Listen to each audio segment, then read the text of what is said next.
नमस्कार प्रिय विद्यार्थियों, मैं Ramniwas Potaliya KKC PG college Sardarshahar से आपका हार्दिक स्वागत करता हूं। आज अपन इंट्रोड्यूस करेंगे जो एमएससी कंप्यूटर साइंस क्या है, क्यों करनी चाहिए, क्यों नहीं करनी चाहिए, ये सारी चीज़ अपन उनके बारे में चर्चा करेंगे। तो देखिए, सबसे पहले आज का जो पूरा युग है वो पूरा जो आप भी देख रहे हो, जो दौर चल रहा है वो कंप्यूटर साइंस का दौर चल रहा है। लेकिन एमएससी जो सीएस है वो इम्पोर्टेंट क्यों है, उनके बारे में अपन ये टॉपिक लेके आए और उसके बारे में चर्चा करेंगे।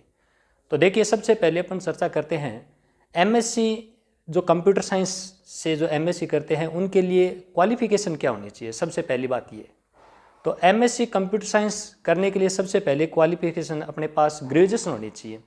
जैसे एग्जाम्पल के रूप में अपन चर्चा करते हैं, जैसे बीएससी, बीसीए और बीए इत्यादि अपने पास ग्रेजुएशन होनी चाहिए। उनके बाद अपन क्या कर सकते हैं, एमएससी जो कंप्यूटर साइंस है उसमें एडमिशन ले सकते हैं। अब अपन बात करते हैं कि इसमें एडमिशन लेने के भी दो तरीके होते हैं। सबसे पहले तो जैसे मान लीजिए बड़ी जो यूनिवर्सिटीज़ होती हैं, जैसे बीएचयू में लेते हैं या दिल्ली यूनिवर्सिटी में लेते हैं या आईआईटी में एडमिशन लेते हैं, तो उन यूनिवर्सिटी में जो एडमिशन लिया जाता है तो उससे पहले एक एलिजिबिलिटी वाला टेस्ट लगता है। उस टेस्ट के अकॉर्डिंग जैसे रैंक आती है उसके अनुसार उसमें एडमिशन होता है। और उनके अलावा जो यूनिवर्सिटीज़ हैं, जैसे राजस्थान टेक्निकल यूनिवर्सिटी है या बीकानेर यूनिवर्सिटी है, एमजीएससी जिनको महाराजा गंगा सिंह यूनिवर्सिटी बोलते हैं, इसमें अपन डायरेक्टली भी एडमिशन कॉलेजों में ले सकते हैं।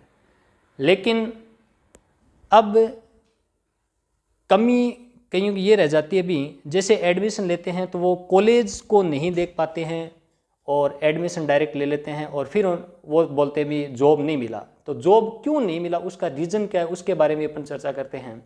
तो उनमें कमी क्या रह जाती है, क्योंकि जैसे बड़ी यूनिवर्सिटीज़ है उसमें तो सारी चीज़ें जैसे टॉपिक चलते हैं या जो अपने सब्जेक्ट चलते हैं या फिर वहाँ पे जो लेक्चर्स हैं या यहाँ पे जो स्टाफ है, वो पूरा जो वहाँ पे प्रोसेस चलता है उस पर क्या होता है कि इंडस्ट्री जो ओरिएंटेड अपनी जो लैंग्वेज होती है या उस प्रकार की पढ़ाई करवाई जाती है। जैसे मान लीजिए भी आज लैंग्वेज चलती है जैसे पाइथन है, पाइथन बहुत पॉपुलर चल रही है, तो उस प्रकार से अपने को देखना पड़ता है जब बच्चों को पढ़ाया जाता है तो वहाँ पे ये चीज़ देखनी पड़ती है भी अपने को सबसे ज़्यादा जो इंडस्ट्रियल एरिया के अंदर ओरिएंटेड के अंदर किस प्रकार की जो लैंग्वेज है या फिर अदर एक्टिविटीज़ है एप्लीकेशन के अंदर, वेबसाइट के अंदर किस प्रकार का जो वर्क हो रहा है उस पर अपने को ज़्यादा फोकस करना पड़ता है। तो वो चीज़ होती है कि सबसे पहले कॉलेज में एडमिशन लेते हैं तो ये अपने को देखना पड़ता है कि किस प्रकार की कॉलेज में अपने को जाना चाहिए और किस प्रकार के नहीं जाना चाहिए। अब कई जगह पे क्या होता है भी स्टाफ भी नहीं मिलते और वहाँ पे एडमिशन ले जाते हैं और उसके बाद बच्चे बोलते हैं सर मैंने एमएससी सीएस से डिग्री कर ली है लेकिन उसके बाद भी मेरे को जॉब है नहीं मिली है। तो वो डिपेंड होता है अपने पे कि सबसे पहले जो एडमिशन लिया जाता है तो वो अच्छी तरह से सोच समझ के एडमिशन लेना चाहिए। उनके बाद चर्चा करते हैं कि जो कैरियर का यूटिलाइजेशन होता है सीएस जो कंप्यूटर साइंस है एमएससी के अंदर, वो किस प्रकार से होता है। तो इसके अंदर क्या होता है भी, जैसे मान लीजिए अपनी जितनी भी लैंग्वेज पढ़ते हैं, C++ है, जावा है, पाइथन है या इनके अलावा जो स्क्रिप्टिंग लैंग्वेज है PHP है, .NET है, तो उनमें एक पर्टिकुलर पे अपने को क्या करना पड़ता है, फोकस देना पड़ता है या पर्टिकुलर लैंग्वेज को एक को पकड़ना पड़ता है। तो एक लैंग्वेज को जैसे अपन पकड़ लिया, उन पे पूरा अपने यूटिलाइजेशन किया तो अपन क्या कर सकते हैं, आसानी से जॉब को अचीव कर सकते हैं। वरना तो क्या होता है भी अलग अलग, जैसे मान लीजिए भी अब कई बच्चे बोलते हैं सर मेरे को ये भी लैंग्वेज आती है, C++ भी आती है, जावा भी आती है, पाइथन आती है, लेकिन पर्टिकुलर एक लैंग्वेज पे अपने को फोकस देना है। उनके बाद चर्चा करते हैं पर्टिकुलर लैंग्वेज पे फोकस देने से अपने को बेनिफिशियल ये होता है कि अब अपन उस जो भी लैंग्वेज चूज करते हैं उसके अकॉर्डिंग अपन क्या कर सकते हैं भी, एप्लीकेशन डेवलपमेंट कर सकते हैं या वेब जो डेवलपमेंट है उस डिपार्टमेंट में जा सकते हैं या फिर अपन जो CRS जो सॉफ्टवेयर डेवलपमेंट होता है उसमें अपन भाग ले सकते हैं। लेकिन इसके बाद अपने को आगे क्या डिसाइड करना पड़ता है भी कि किस डिपार्टमेंट में जाना है या किस डिपार्टमेंट में नहीं जाना है, ये अपने को खुद को डिसाइड करना पड़ता है। अब जैसे मान लीजिए एक तो डिसाइड करना पड़ता है भी अपन गवर्नमेंट में जाना चाहते हैं या फिर अपन प्राइवेट में जाना चाहते हैं। तो सबसे पहले ये तो खुद को डिसाइड करना पड़ता है कि कौन से डिपार्टमेंट में जाना है। अगर अब इसमें चूज़ करते भी प्राइवेट कंपनी में अपने को जाना है तो इसके अंदर भी अलग अलग कंपनीज होती है, बहुत बड़ी बड़ी कंपनीज होती हैं।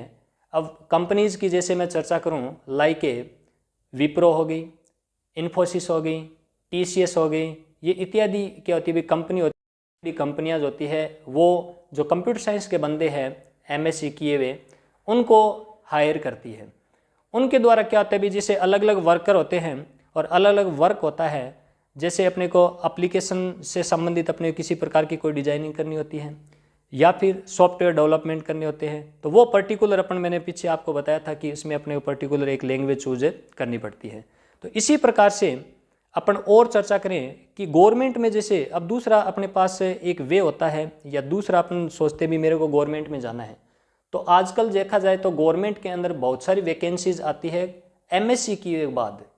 अब एमएससी करने के बाद जो वैकेंसीज है वो कौन कौन सी वैकेंसीज है उनके बारे में मैं चर्चा करता हूँ। तो वैकेंसीज जो आती है जैसे सबसे पहले अभी मैं आपको बताता हूँ जो बेसिक कंप्यूटर इंस्ट्रक्शन का जो एग्ज़ाम हुआ था, इनके अलावा सीनियर जो कंप्यूटर इंस्ट्रक्शन का जो एग्ज़ाम हुआ था और इनके अलावा और एमएससी करने के बाद जो वैकेंसीज आती है गवर्नमेंट प्रोग्रामर की वैकेंसीज आती हैं, इनके अलावा सूचना सहायक की वैकेंसीज आती हैं। इन सभी के अंदर एमएससी सीएस से अपन डिग्री करके आराम से जा सकते हैं। लेकिन उनके अलावा जैसे आप चाहते हो भी कॉलेज लेक्चर मेरे को बनना है या फिर इनके अलावा एमएससी करने के बाद आप और इसमें क्या कर सकते हो, इनके अलावा जैसे गवर्नमेंट जॉब मैंने आपको बता दिया, प्राइवेट जो जॉब है कंपनीज वो चीज़ अपने चर्चा कर ली। इनके अलावा जैसे अपने को क्या करना है भी इनके अलावा गेट है, नेट है, जेआरएफ है, वो भी अपन क्या कर सकते हैं एमएससी करने के बाद अपन क्वालिफाई कर सकते हैं, उनके एलिजिबल हो जाते हैं। तो ये अपन एमएससी जो सीएस है उनके क्या होते हैं भी बेनिफिशियल होते हैं। और ये करने के बाद ये अपन अब कईयों को तो ये पता नहीं होता कि एमएससी सीएस क्या होती है। तो ये एक मास्टर डिग्री होती है कंप्यूटर साइंस के अंदर और क्या यूज़ होता है इनका यूटिलाइजेशन क्या होता है। तो यूटिलाइजेशन मैंने आपको बताया था भी किसी भी पर्टिकुलर आप लैंग्वेज को सेलेक्ट करके और आसानी से जो गवर्नमेंट जॉब या प्राइवेट जॉब है उनको अचीव कर सकते हो। ये बेनिफिशियल भी किसका होता है एमएससी कंप्यूटर साइंस का बेनिफिशियल होता